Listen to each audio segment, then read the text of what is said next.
Welcome to the BTAM Breakdown, the podcast for K-12 superintendents, school psychologists, and school safety directors, as well as anyone who's interested in school safety.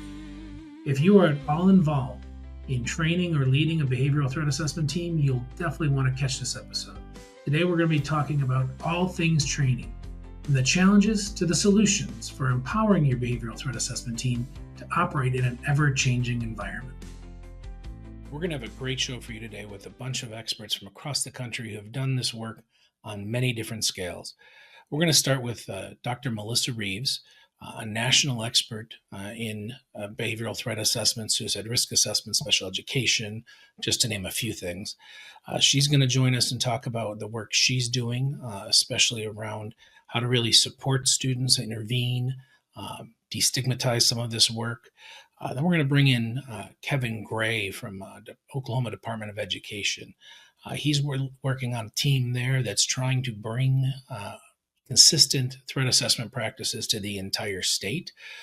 He's got a wealth of knowledge spanning from the military through special ed teaching and all the way into this work. So great perspective there. And then last but not least, Dr. Jackie Vertigan, school counselor by trade and has done amazing work in leading trainings and modifying trainings to be more inclusive, more student-focused, looking at students as the center of the work, strength-based trainings. So those three are going to join me here, and we're going to talk about all things training around threat assessment, suicide risk assessment, and really help you all find your pathway to making this work as easy as you can. You know, we talk a lot about the fact this isn't easy work, this is hard work, and we know it. But we're here to try to help you do the best you can with what you've got.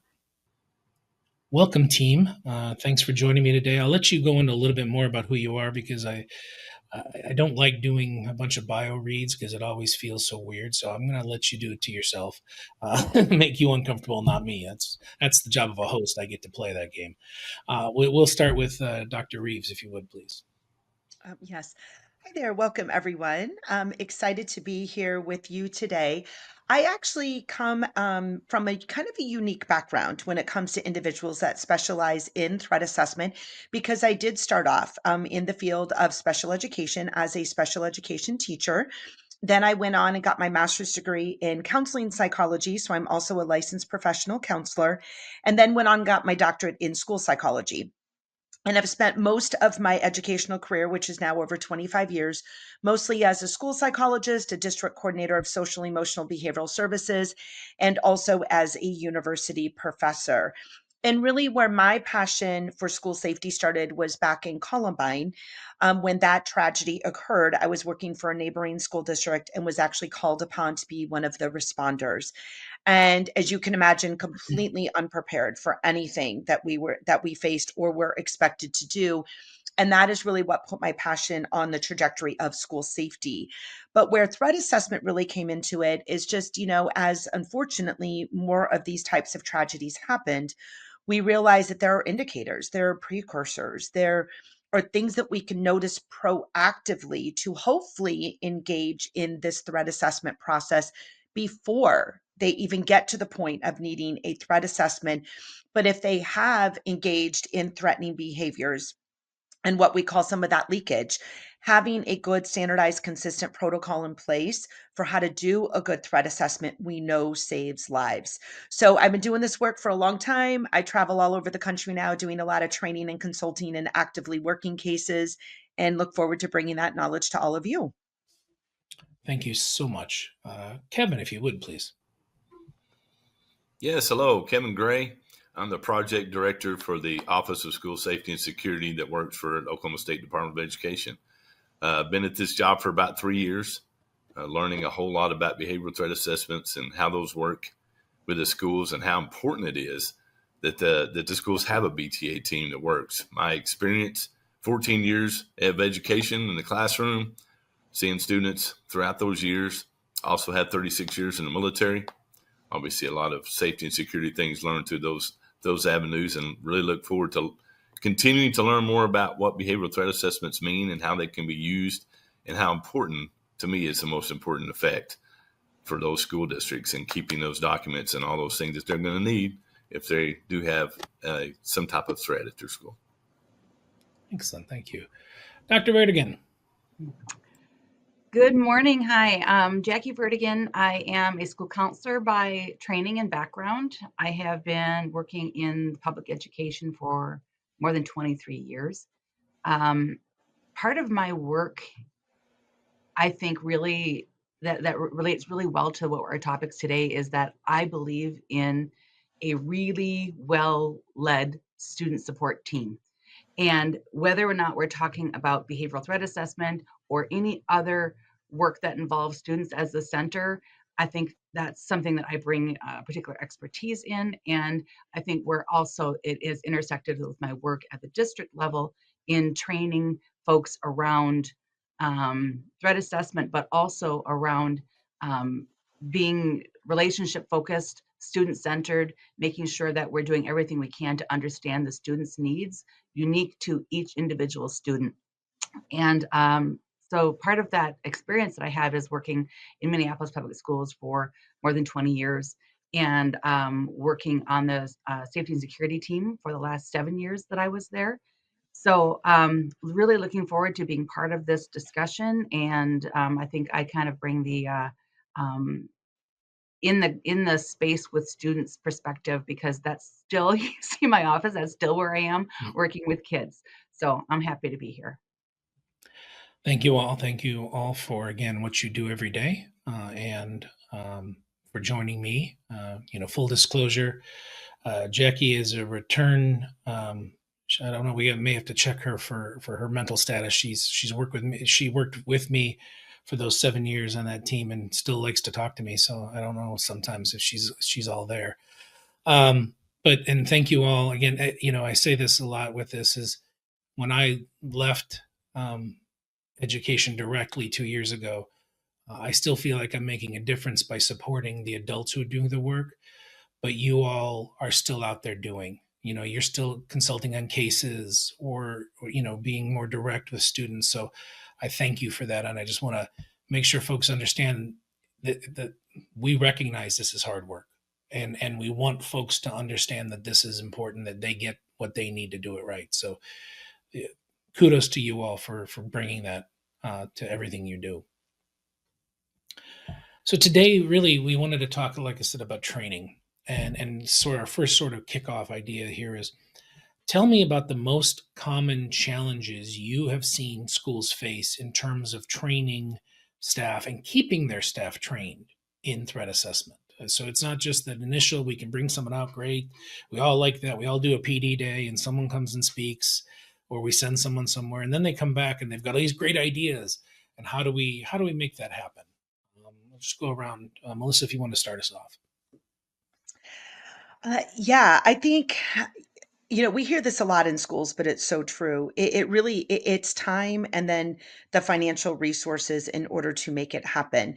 Because a really good threat assessment process engages that multidisciplinary collaborative problem solving team. At minimum, at least one school administrator, a school-based mental health professional, whether it's a school psychologist, school counselor, school social worker, preferably more than one if you have access to them, and then making sure that we have that engagement of our school resource officer or safety and security specialist if we have them. Then if we're working a full assessment, we're obviously engaging others that have the professional skills and expertise to lend to a collaborative problem solving intervention approach, which is really what this is. So when you look at some of those key players that are involved in this process, one of the challenges we have is finding time where they can get released from their positions in order to be at the table together, because I truly believe that's the most effective training, is to be at the table together, going through that same training, learning the same foundational skill set, actively working tabletop scenarios. And it's just hard to often get those individuals out of the building at the same time. Also, unfortunately, we've had many states in this country that have passed state laws requiring threat assessment teams, but they're what we call unfunded mandates. So you need to do this, but we don't have any money, coming from our legislators or a state budget to actually fund the training. So schools are having to compete for fiscal dollars in order to, be able to host these trainings. And, we're really good in schools of trying to find time to do what I call the one-shot trainings, come in, do the one training, and then we're going to go and hope that something happens with it. And as, my colleagues on this, podcast are really going to emphasize is, there should be ongoing sustainability with training and skill sets and more than just a one day basic training. So the bottom line is, I think it's time and it's also fiscal resources to be able to do it. But we also have some solutions that we'll be providing later to that we've seen work in other areas. Excellent. Thank you. Kevin, let's talk about that statewide piece. Oklahoma's got been doing some things, and I wouldn't, it's not definitely not an unfunded mandate because you've got a great team that's going out there, but you are challenged with the fact that you can't put maybe all the dollars you'd want to into all of this work, but you're a statewide leader who now has to go to these districts and say, "Hey, can you come do this?" Tell us about that, the challenges that come with that. Well, first of all, for our part, for my team's part, right? I think when we first started this, Jason, back in early this last year, we had 2 people on my team. We are now a team of 6. And so for us, getting out there, right? Even though I talked about that earlier, and, it's great that we go out and do our trainings and we talk about BTAs, but, a team of 6 trying to fit in and work with 540 plus school districts in the state. So that is definitely a challenge for us. For the schools, a lot the same. I'm going to agree with Melissa. It's a lot of having the time to bring those people in and to take the time outside of, as we all know, teachers, administrators, counselors are all very busy throughout the day and trying to find the time to fit that in. In Oklahoma, I don't know what the percentage is, but not every school has a school resource officer. So they've also got to take the time to go reach out to that local law enforcement, whether that's city, town, police, or if that's, a county sheriff, or even Oklahoma Highway Patrol that works with the Department of Public Safety. Having to try to find those people and then them to find the time, right, to come to school or to a place together that we can all meet and go over this behavioral threat assessment, which obviously we all know this has to be done soon, right? We can't just let it roll down the road for a few days or weeks. We need to get together and if once a threat's been made, and we need to take care of this behavioral threat assessment and see where we need to go forward with that. Thank you, Kevin. Jackie, go a little bit into, one of the challenges I remember you having, and again, like I said, I was always nice enough to hand you the challenge and say, "Hey, fix that, will you?" Thanks for that. Yep, Yeah. true. But you did amazing at it, so there's that. The concept of bringing these multidisciplinary teams, some challenges around getting them involved, and how you were able to what challenges you saw in those realms of getting those folks from different venues, so to speak. Well, time and money, right? So time is money in schools, pretty much anywhere, right? So people want to get help right now when they get scared. And they're scared because they see things on the news. The news does such a great job of highlighting all the deficiencies and the problems that are having. And yet people want to avoid the issue at all costs. They don't want to be the one. It's not me. That's not my job. It's not in my job description. I'm not in charge of that. That's somebody else. But when it's not written into someone's job description, this is the work, right? This is required to keep you and the rest of your staff and students safe. That is a you thing. So identifying who's the who is often a problem because nobody wants to own it because they come at this oftentimes because they're scared. Teachers, counselors, others who support students don't go to this work typically because they want to deal with threat assessment or scary big things. They want to deal with, what I have up there, Play-Doh and Legos and, curriculum and things like that. That's what we want to do this work for. So finding the people who can do this, getting them trained to do it, seeing that that's part of keeping the school safe and building relationships. That is one of the biggest challenges.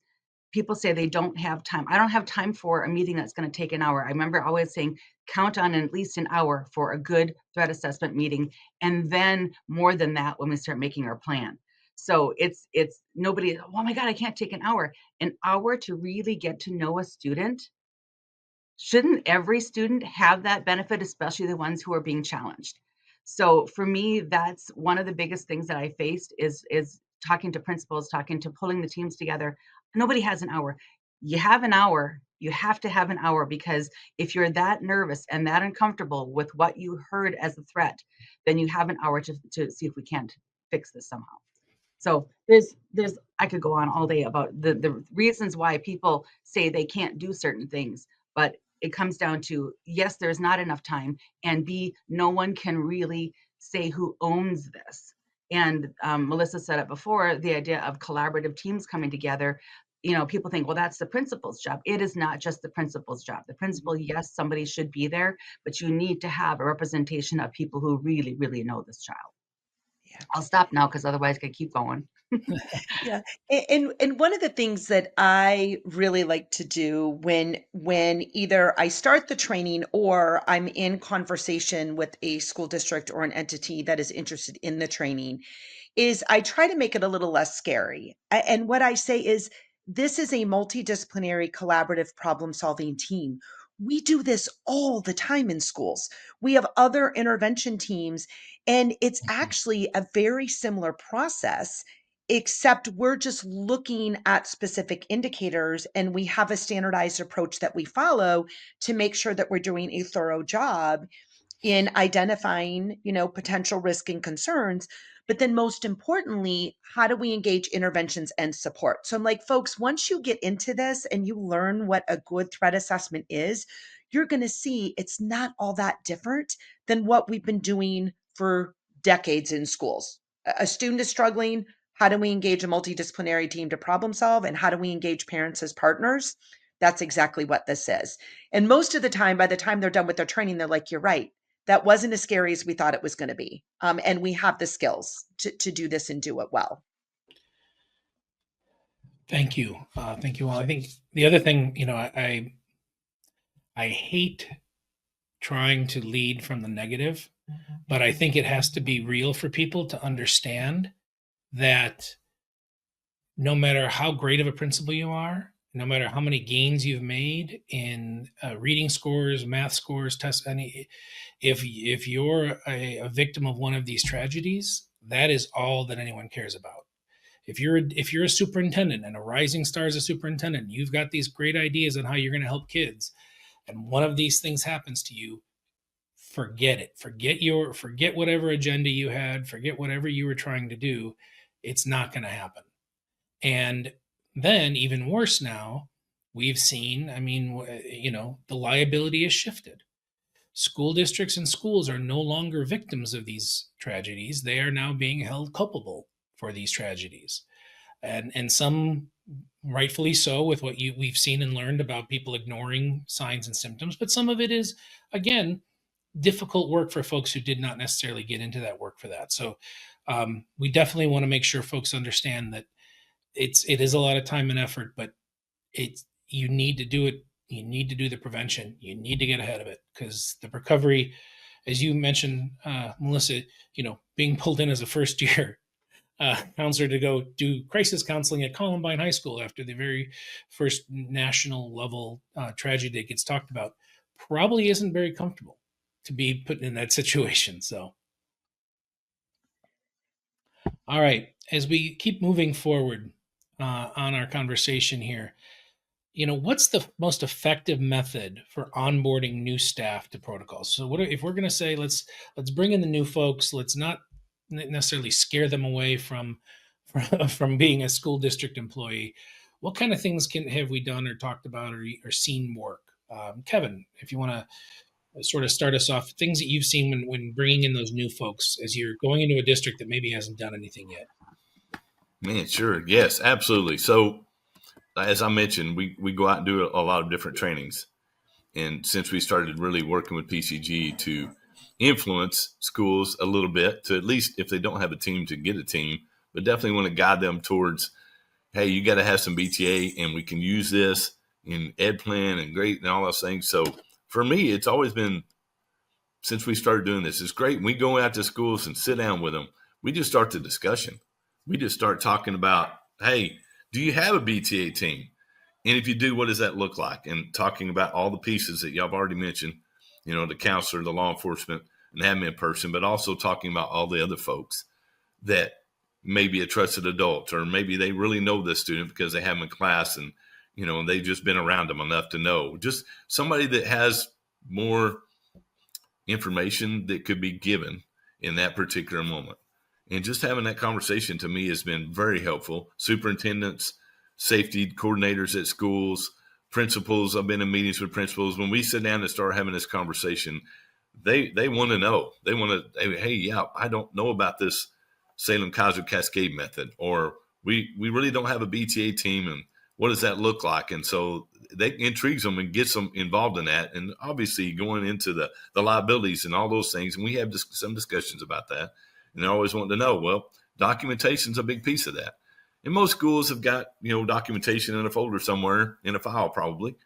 But man, it'd also be great to, in addition to that, to have it somewhere in Ed Plan where it's also electronically there, and then it can also move with a student, because we know how paperwork goes with students from school to school. That doesn't always happen. And so that, to me, the superintendents have been, since we started talking about this, superintendents, they're all about, hey, yeah, I think that's a great idea. Maybe, they still have thoughts about what BTA system they want to use, but yeah, hey, that is a way. Number one, it's free. Number one, it's already in Ed Plan. We already have that at every school in Oklahoma. So why would we not at least invest some time in trying to learn the training and the pieces of it? Melissa or Jackie, when it comes to those onboardings, what have you seen as really effective, again, for those wonderful folks who have just joined a school district? I've done plenty of orientations over the years around safety and security for folks. And what have you seen as successful in balancing some of these topics? Well, I can jump in. I wanted to, first of all, say one thing that Kevin said, the idea of the threat assessment being in Ed Plan for us, at Minneapolis Public Schools, that was familiar.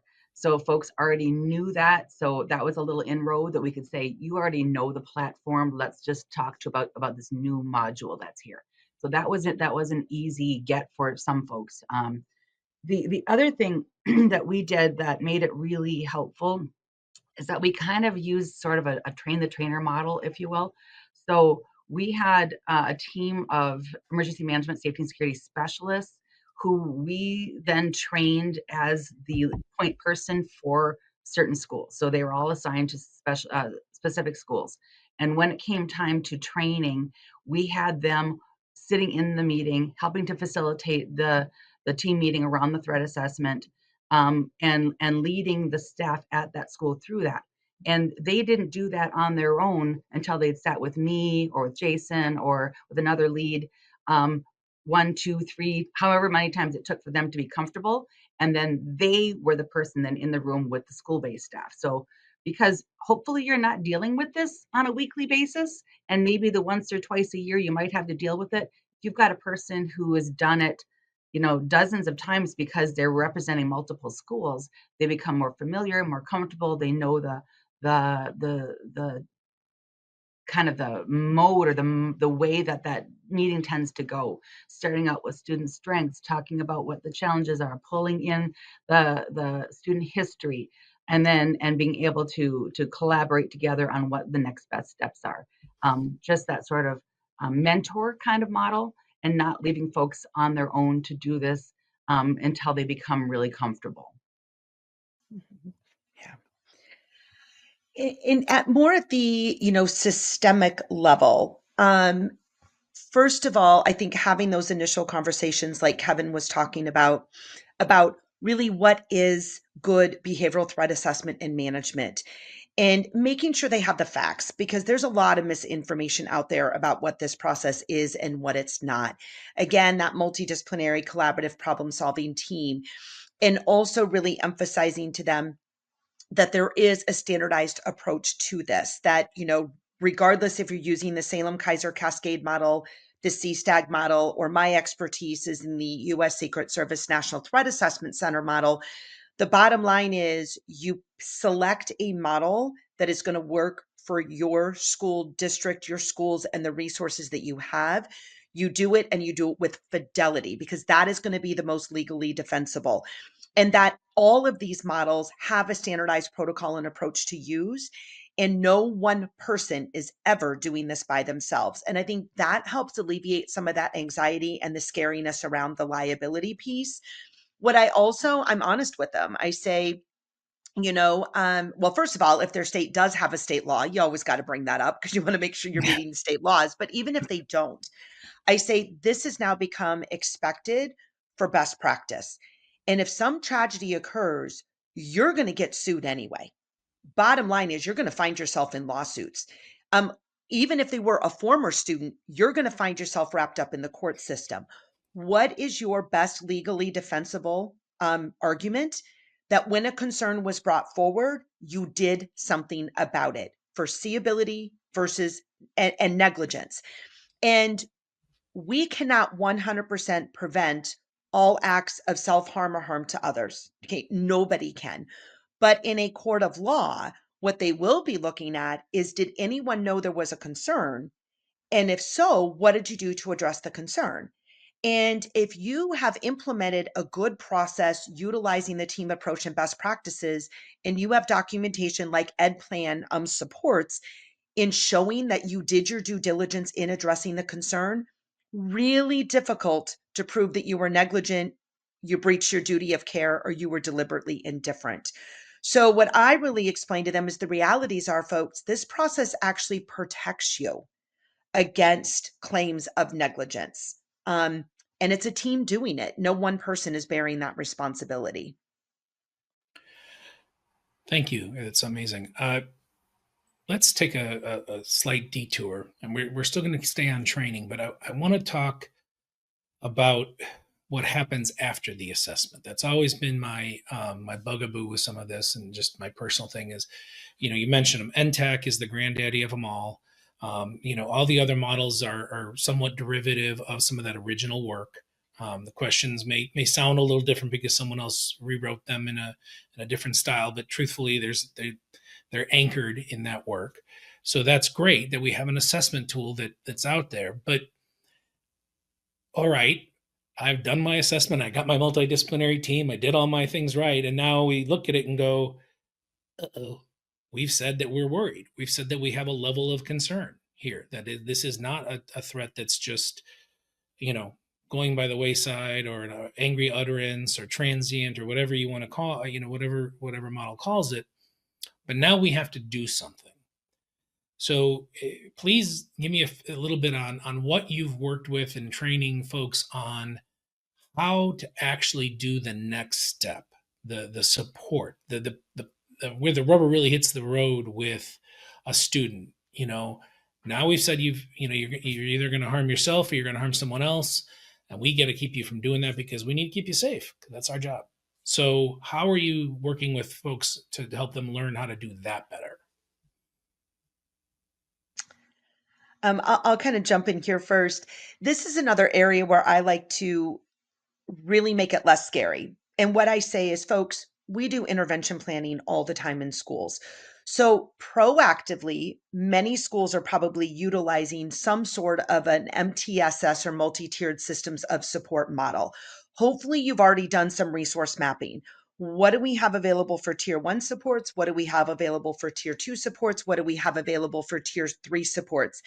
And what are those community partnerships when we do need to help a family access resources outside of a school setting? And we're not saying that you have to reinvent all of these new fancy schmancy intervention programs or intervention ideas. Link them to existing supports you already have and utilize that resource mapping to identify, do we have any gaps in some of our resources or interventions that we in programming that we need to fill? And so when you're working a case and you identify the need, and you also identify the strengths, because this really should be operating from a strengths-based approach, then as a team in collaboration with their caregivers, we're looking at, okay, what do we have available, or what can we help you access? And in so many of these cases, we also end up engaging supports for the family. It's not just focusing on that individual of concern. Or we realize we have a climate and culture issue within our school environment that needs to be addressed. So I really, again, try to kind of make it a lot less scary of, folks, we do this kind of intervention planning all the time. What can we put in place? What we know through research does not work, and I'm going to get on my soapbox here a little bit, is disconnecting them from the school environment. Suspension and expulsion does not make any of us safer.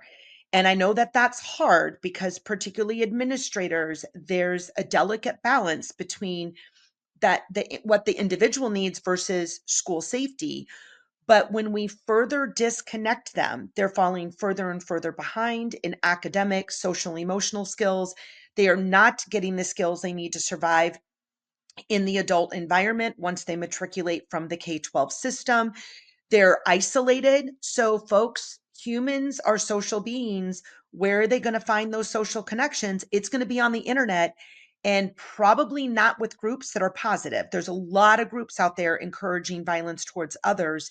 And then they end up doing more research. And when they're angry or they develop those grievances, then that's when they start that pathway to violence. And so the number one goal, and sometimes we have to be creative in figuring this out, but the number one goal is, how do we keep them connected, and how do we keep them engaged in relationships and skill building? Because that is our number one prevention and mitigation tool. Thank you. Kevin, this sounds a lot like, for someone who was minimally educated in special ed, it sounds like a BIP. It sounds like but talk to me a little bit about a behavior intervention plan, for those not using different acronyms across the country. But let's talk a little bit about that, and about how do you work with folks to not stigmatize? Because one of the biggest things we've heard and felt over the years is that even a special education, an IEP, an individual education plan, sometimes feels like a stigma. Sometimes, and so we really want to fight that stigma with suicide or behavioral threat. But when you're doing that plan, how do you teach them to make sure that these plans don't become an albatross around a student's neck instead of a true support? Well, that's a great question. I still had some more thoughts on Melissa's please points that she made before I get to that, if I could. All right. By all means. Melissa, we can bring you over and you can be part of our team to teach CPI. Because you hit on so many points there that we talk about through the MTSS system, and we got to keep them connected, because yes, sometimes you do have to suspend, but that doesn't mean you suspend them for 2 weeks and we don't have any communication with them. Maybe we have a counselor, maybe we have a teacher. We need that connection that you just mentioned. That is so vital to keeping them connected to the school, so that they're not doing all the things that you just talked about out there, researching and planning and maybe going towards that pathway to violence. We want you connected, because that's going to help keep you on that pathway to hope, as opposed to the pathway to violence, if you have somebody there that's offering you hope and giving you some direction. So, man, yeah, that just wanted to say that is very important for us and our team. And we go out to talk CPI, and when we talk BTA stuff, we're telling, hey, this would be a great recommendation, a great practice to have. If you're just suspending the kid for a couple of weeks and you're giving them a Chromebook and they go home and that's really all they do, to me, you should be doing more, right? We need to have communication. And if you're suspended, maybe have them come in after school hours, or come in and talk to a counselor, and that counselor can be the person that says, hey, yeah, I see a difference in them, and they're making changes that are positive. And that would give them an opportunity to come back into the school at some point in time and be more of a productive student at school, as opposed to being at home going through that pathway to violence. Jason, go ahead. Ask me that question one more time now that I've completely got us off track.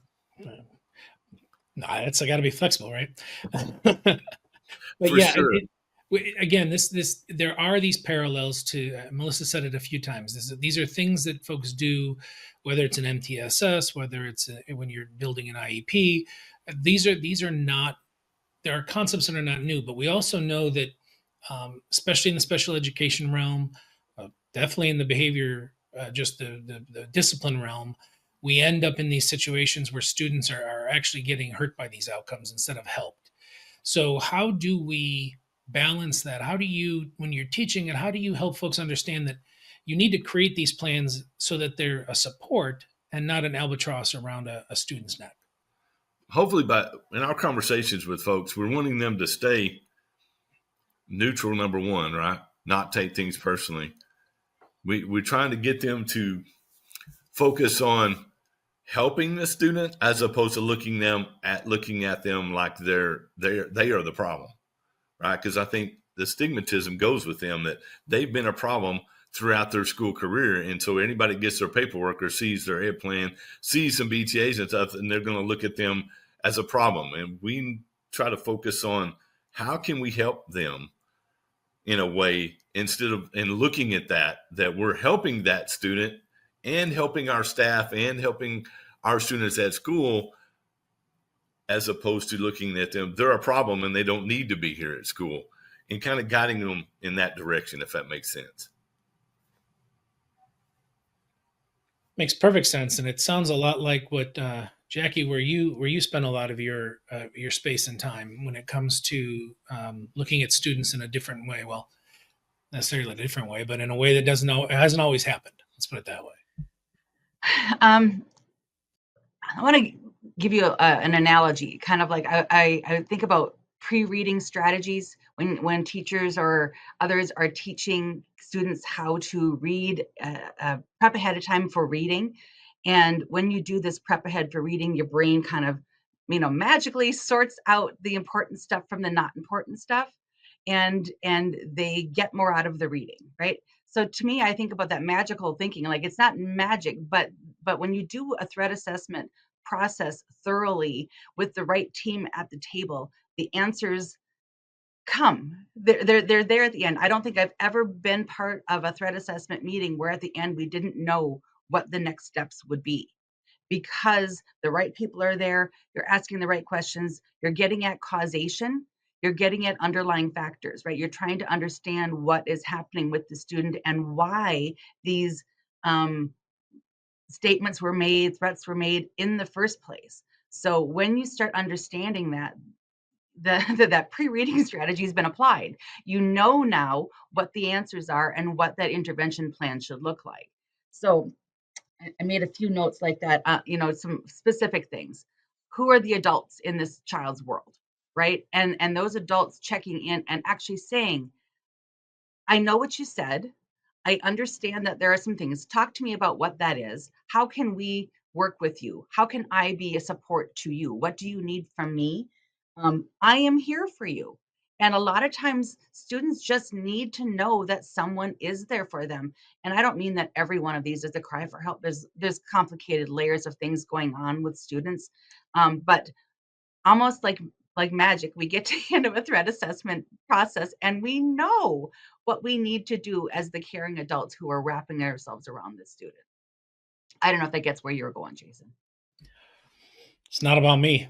It's about what you all bring. And to that point, as we're getting on in this, so thinking about, I was having a conversation with one of the folks who help us on the back end and the technical, and he told me about all the AI work he's doing and how it scares the living bejesus out of me because of how advanced it's getting. But he had created an AI bot in the image of a school psychologist, and asked it what it would want to know from you all. So put in a bunch of your information and said, well, what would you ask these folks? And so if you had that person in front of you, you had that superintendent or that person who's not sure why BTA is important, or not sure why you need to do good suicide risk assessment and supports. If you had those folks in there and they're on the fence and they don't understand why, give me a 30 seconds, a minute from each of you on the why, and then why they need to do this now. I mean, we've touched on a little bit, but like elevator pitch, give it to them, that thing they can take away and say, wow, this is going to sit with me.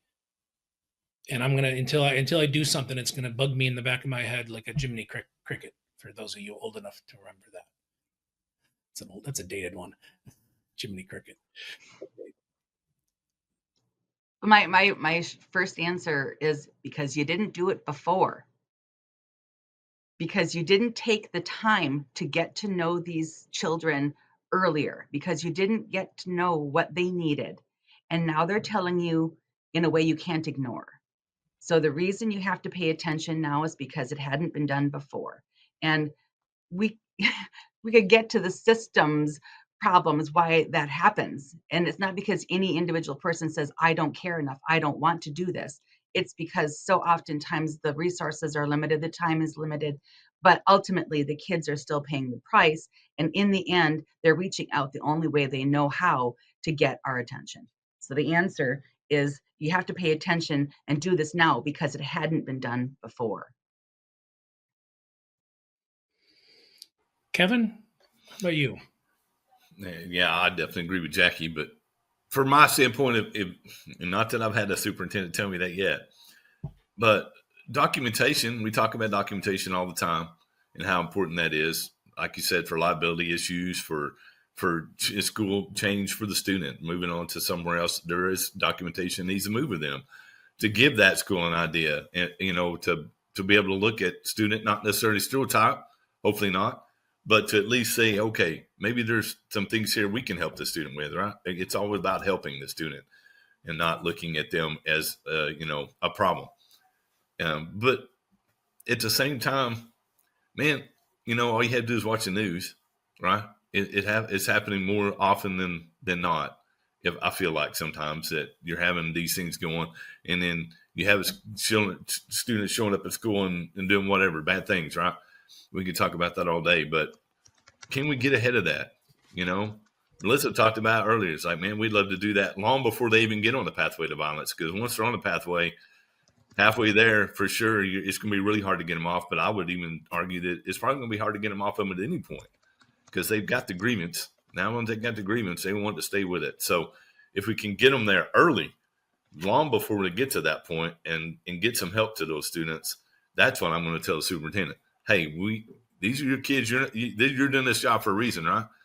You're here because you care about the kids in your community, in the place you live. Hey, they need help. Let's get them the help they need. Yeah, we had a sign in our old district office, our original one when I first started, that said it basically paraphrased that it's easier to support a child than to fix an adult.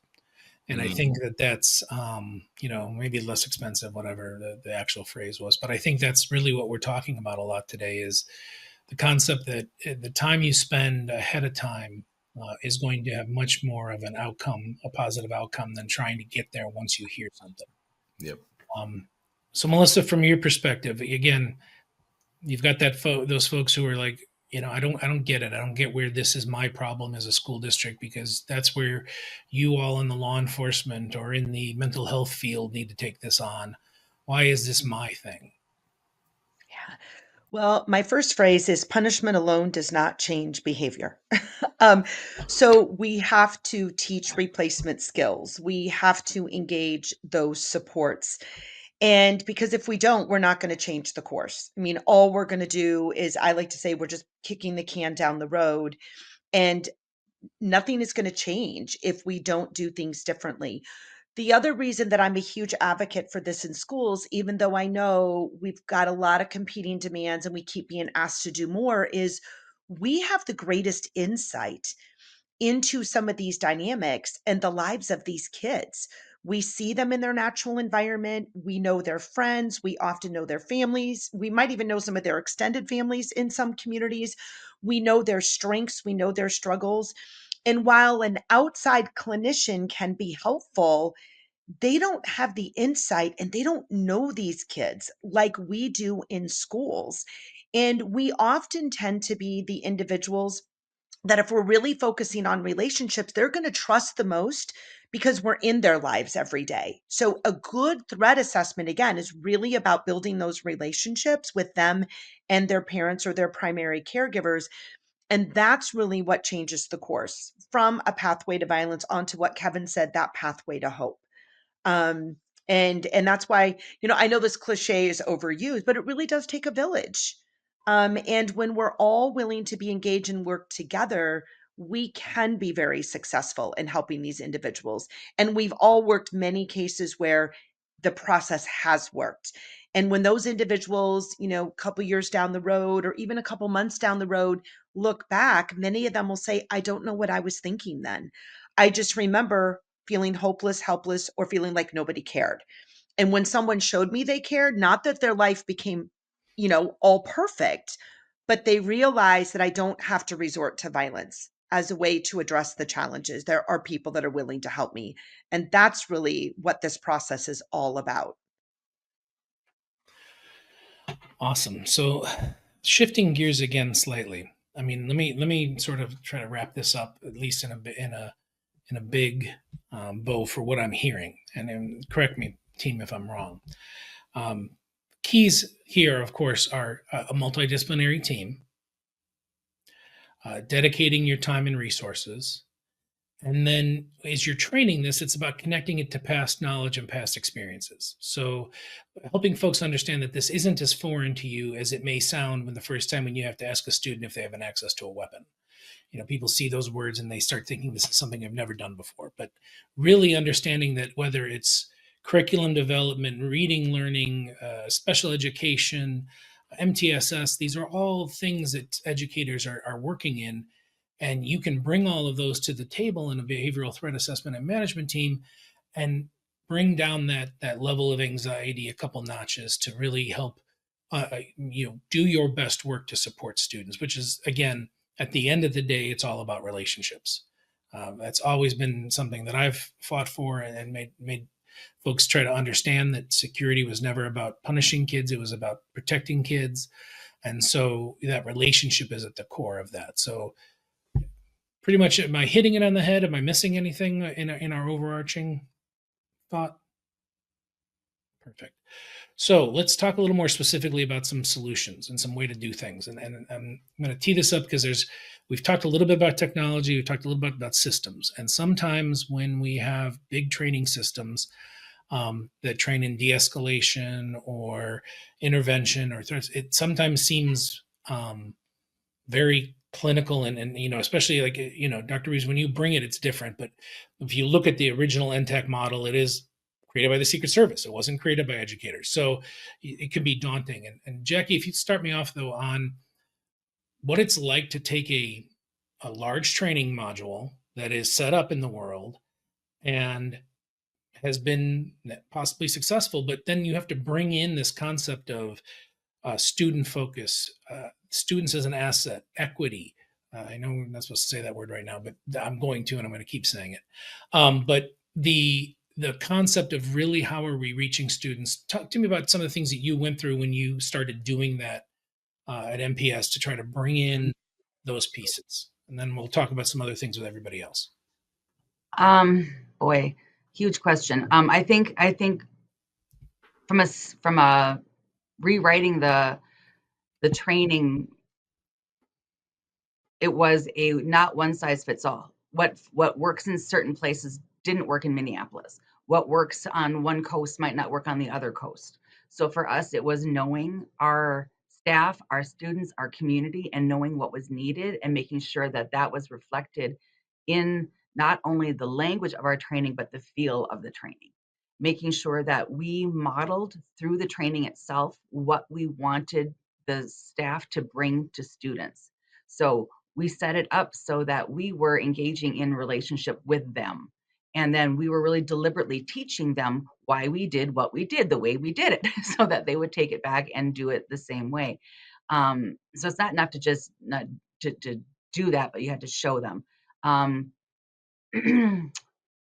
Challenges was around language. The language that is being used matters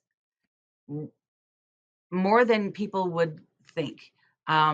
There were reasons why the organization who owned the training did the training the way they did it in order that it was more general for more folks. But for us, we needed it to reflect our community and those needs. So those were some of the things.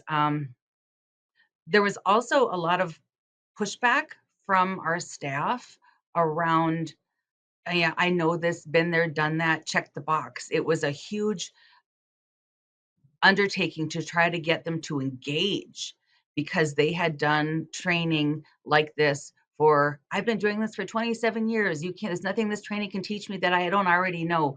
And it was a race to check the boxes, do the test, get the card, leave. And I didn't want anyone to go to a training that they were checking a box for. It wasn't worth the money. It wasn't making a difference for kids. So we needed to have something that they engaged with and that their voices ended up being present. So when their voices were present in the training space and we made them understand how valuable that felt to them, that then they could go back to students and make sure that the students' voices were held in high regard in those spaces also. I'm not sure, Jason, if you want to direct me some other way along those lines, but yeah. No, that was great. That's the experience. I think that's the key, because we start talking about these and bringing these trainings back. I think you hit on what really is a key there, of making sure that you're finding the pathway for the staff to understand what's different and what's important here. Dr. Reeves, one of the things that's the most challenging in this current environment, as we're all in different places in the country, and even in an educational setting when we want to do everything digitally, is how do you set up? And full disclosure, PCG does have training modules that were created by Dr. Reeves in the NTAC model, in how she teaches it. So we have these assets for folks. We're out there saying, hey, you should buy these, but help me understand how those fit in and what you do specifically to make sure that something like that, a digital asset, actually is effective for a consumer. Yeah, I mean, in the ideal world, what would be really great is to be able to have that in-person training with your threat assessment teams. And I always say, I think the most effective trainings that I do is when school teams can come together to the training, they're sitting around the same table. And again, we're facilitating that training. They're learning how to do the standardized approach. And we're actively integrating and working case studies. And they are right there, right off the bat, engaging that team and working that team approach. Where I think the PCG online modules can be really helpful is for new employees that may come on board, in the middle of the school year, or if you're not able to do in-person trainings, every year, but maybe do those every other year. And then in the interim, you can have people do the online modules. The online modules mimic the in-person training. I always say it's a little hard to teach a multidisciplinary team process when people are sitting in front of their individual computers, but it's better than nothing. And even within those modules, we are explaining, how this integrates within that multidisciplinary team approach.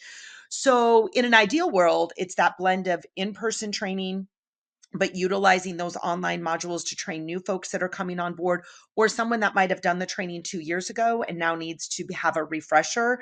That's where I think those online modules can really benefit some of the in-person experiences. But going through those online modules is better than having nothing. So you are learning how to do it the right way according to best practice, and you're getting guidance, and you're getting, the sample forms to guide the process. All of that is included within those online modules. So Wonderful. Thank you so much. And yes, we have those available. Again, we don't do this to pitch, but we have the things to help, the tools to help. So I'd be remiss if I didn't tell people that we have what they need sometimes to get this work done. And in that same vein, Kevin, if you want to talk a little bit about the approach that Oklahoma has taken in terms of not only standardizing the training, because again, using a model that connects to the community resources and is we have this whole West Coast, East Coast thing that I can get into. That'll get way too long when it comes to models. But, and then the data sharing, we mentioned it briefly. It's not necessarily the topic of this conversation, but that concept of being able to move information and incoming, outgoing schools being able to get information quickly. Why don't you talk a little bit about the vision of Oklahoma and then how you're partnering with PCG to make that vision a reality? Okay. So we're focusing on the larger schools right now. Not to say, as I mentioned earlier, we're going out when we're doing trainings, we're talking to small schools. You've probably seen some of the email traffic going back and forth. Every time we're out, we're talking, hey, what do you got for BTA? And just starting that discussion, right? Because the vision is to get as many schools in Oklahoma on board as we can, right? Because at the end of the day, if I've got this school that has the information on this particular student and they have a paper file, they got an ed plan, they're keeping all the documents. If they move to another school, if that school is not on ed plan, maybe the documents move with them. The hand folder, carry folder might go with them, but there's no resource that's going to, if they don't have an ed plan, they don't have somebody there that's an administrator, then people have rights and they're not going to see that, right? So it only makes sense that our vision is that we get as many as we can on board with this. We have, as again, the largest school districts is where we're trying to go with this. We hope that as we get those involved in the regional trainings, and you guys have been involved in several trainings already, that they start and continue to utilize that and continue to get the word out. Because if the larger school districts are doing it, the smaller school districts are going to hear about it as well. We also have my team members go to some quarterly meetings with superintendents. I went to a first-year superintendent's meeting, had the discussion about that. Just really want them to understand why it's there, right? And that it is there, because a lot of them don't even know that they have an option in ed plan that gives them the ability to keep that information and track that information so it can go from this school to the next school and going and so forth. So it's been a challenge, I won't lie, but we're getting there and we are making strides, and we've come a long ways in the last year since we first started these trainings. Yeah, you have an amazing team and an amazing vision. I mean, I applaud you all for doing something that allows the information sharing, but isn't treating it as an accountability attack, so people don't feel like they're being checked on, and it isn't a more, I guess, traditional data gathering, scary Right. big brother thing that we're trying to do. We're trying to make sure students are getting supported.